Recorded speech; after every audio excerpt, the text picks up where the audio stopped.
Assalamu alaikum wa rahmatullahi ta'ala wa barakatuh. Welcome back to my channel.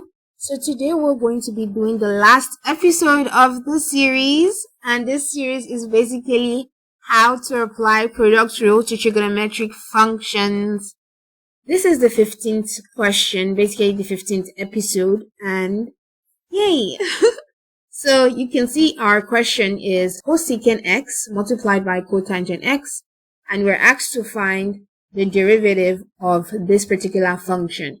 So from the thumbnail, the title, as well as the first few information we've talked about in this video, and just basically mathematical concepts, if you've been following the series, you have two subfunctions multiplied by each other. When you have two subfunctions multiplied by each other to make a particular full function, and you're supposed to derive this function that contains two subfunctions multiplied by each other, what you have to do is to apply the product rule. So we can see that we have two subfunctions, cosecant x and cotangent x, multiplied by each other, and we're going to derive this. Comparing the general formula f of x multiplied by g of x to our actual question, we can see that f of x is actually going to be equals to cosecant x, right? And g of x is going to be equals to cotangent x. So the next thing you do is, what is the derivative of f of x multiplied by g of x? What is the derivative of cosecant x multiplied by cotangent x? So the derivative of cosecant x multiplied by g of x is cotangent x, right? Plus, what is the derivative of the second subfunction? So we are looking for the derivative here of cotangent x, right? Multiplied by our favorite friend, which is the first subfunction f of x, and f of x in this question is cosecant x, right? So now we can go ahead and basically apply the product rule, and in order for us to do that, we're going to go to the previous page of this sheet, and then we're going to see what we have. And what we have is what we call trig notes. So this is trig notes. Trig notes is the notes I always have in my videos anytime we're doing trigonometric functions. And if you've been following the first 14 episodes, then you know that this is always gonna come up. Sorry, this has always come up, and hence it came up now. On the left hand side, with the stuff in blue, we have trig expressions, which involves how trigonometric functions relate to one another. You can see sine x relates to cosecant x in terms of reciprocality. You see cosecant x equals 1 over sine x. The same thing, tan x is the same thing as sine over cosine. So basically how the functions relate to one another. That's trig expressions. Then trig identities involve when the trigonometric functions have squares and how they relate to one another, and how they relate to one another in situations like that. And then we have the trig derivatives, which is basically trig derivative, the derivative of sine x. We have the derivative of tan x. So now, what is the derivative of cosecant x? We can just write that down. We see that the derivative of cosecant x, if we look at the bottom, you can see that that is negative cosecant x multiplied by cotangent x, right? So the derivative of cosecant x is negative cosecant x cotangent x, right? And then multiplied by cotangent x. Plus, what is the derivative of cotangent x?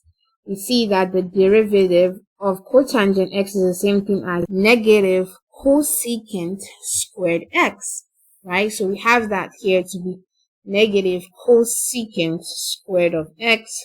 And then you have cosecant x. What is cosecant x? That's just this, cosecant x. So what you have now is negative cosecant x cotangent squared of x plus, minus, because you have plus and minus here, so therefore we have minus. Then we have minus cosecant cube x, right? Because you have cosecant squared x multiplied by cosecant x, so you have negative cosecant cube x. So now we can look at our question and we can see what can we do to this. Well, first of all, if this is the answer you get, right, your work is good and your work is correct. But whenever you have trigonometric information, whether it's a question, whether it's part of a solution, whether it's even an answer, just like we like to simplify things, like if you have 200 divided by 1,000, you'd like to simplify it to 1/5, right? Or you have 2,000 divided by like 50. Instead of writing 2,000 divided by 50, you'd like to call it 40, right? You would like to divide it and basically break it down and simplify it. And that's what we're going to do here. We're going to do something called simplification. We're not going to leave our trig information like this, even though this is perfectly the answer. But because we're dealing with trig, we can simplify the answer further. So I'm going to rewrite what we had here onto the next page. But if your teacher does not require you to simplify, or you personally don't like to simplify, you can leave your work like this. Or just as for mathematicians and for more practice, I would advise you to simplify, because that's what I'm going to be doing in this video and have what I've done in the previous 14 videos. So you have negative cosecant x, and then you have cotangent squared x plus cosecant squared of x. So negative cosecant x, bring that out, multiply by cotangent square x plus cosecant square x. But what can we do further to simplify this, right? So let's go to the trig notes.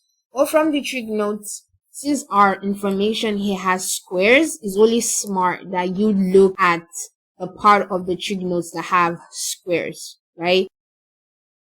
On the right hand side, we have what is called trig identities, and we have sine square x plus cosine square x equals 1, cotangent square x plus 1 equals cosecant square x, and tan square x and tan square x plus 1 equals to secant square x, right? What looks the most catchy to help us simplify our work is this one in the trig identities. So we're going to write that down. Remember, because I want you guys to remember as we go on to do the math, cotangent squared x plus 1 equals cosecant square x. So cotangent square x plus 1 equals cosecant square x. So what I'm going to do now going forward is I'm going to substitute cotangent square x right here with this. But in order for us to do that, we have to make cotangent square x in this equation above into the subject of formula. So we do that. Cotangent square x equals cosecant squared x minus 1, right? So when we do that, we have negative cosecant x, cosecant squared x minus 1 plus cosecant squared x, right? So therefore we have negative cosecant x. Next thing you have is 2 cosecant squared x minus 1. Okay, so yeah, that's basically it. You can see that this work here is more neat, much more neater. Like this one on this page is much more neater than this one. And we can just basically expand, and when we expand, we have negative 2 cosecant cubed x, right, plus cosecant x. So this is our answer.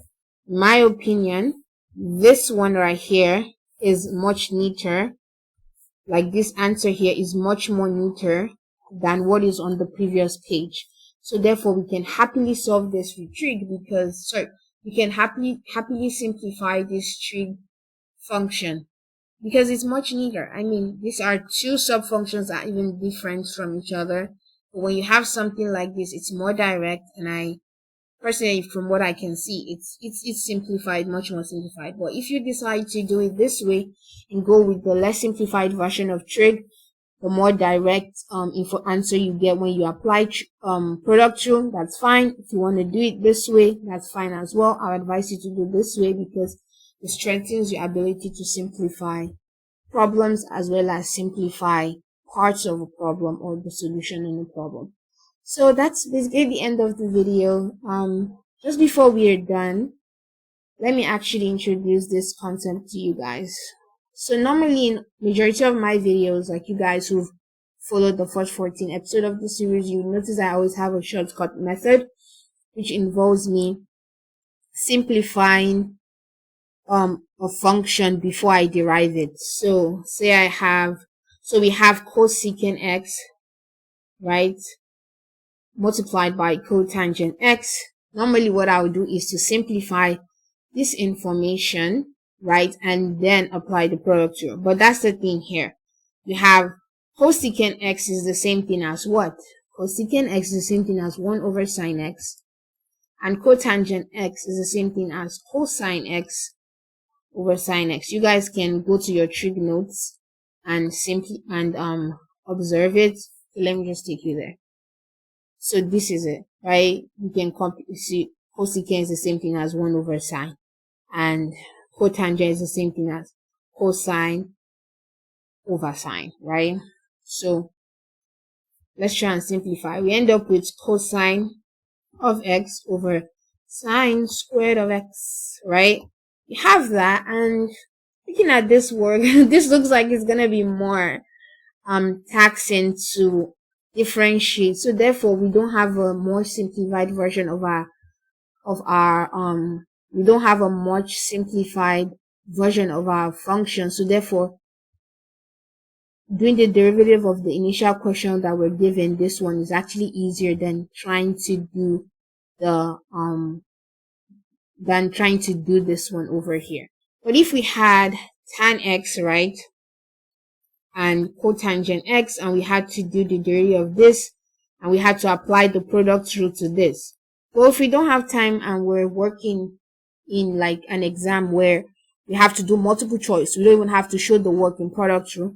We know tan x is the same thing as sine over cosine x. Sorry, sine x over cosine x, right? That's what tan x is equals to. And then we have cotangent x to be cosine x over sine x, right? You can see that these two sub-functions, we've not done anything with it. You can go ahead and do simple math. You can simplify. Cosine cancels cosine, sine cancels sine. Therefore, the derivative of all of tan x multiplied by cotangent x is the same thing as looking for the derivative of 1, which is the same thing as 0. I can bet you, if you go ahead and do the derivative of this information right here, you're gonna get it to be 0.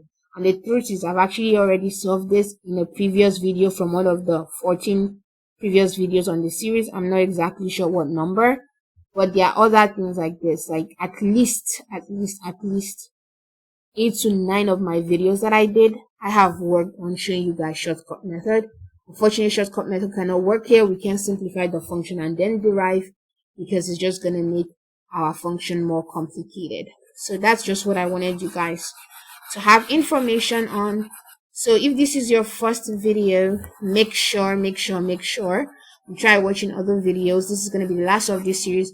The next thing I'm working on is, or the next thing that you can check out is the applying quotient rule to trigonometric functions, and also chain rule as well. Applying chain rule to trigonometric function is very fun. If you like this video, make sure you subscribe, and if you want more videos that are STEM related, make sure you put it in the comment section. If you have any questions for me, check the description box, because there's a high possibility I already answered your question over there, and if I haven't, make sure you leave that in the comment.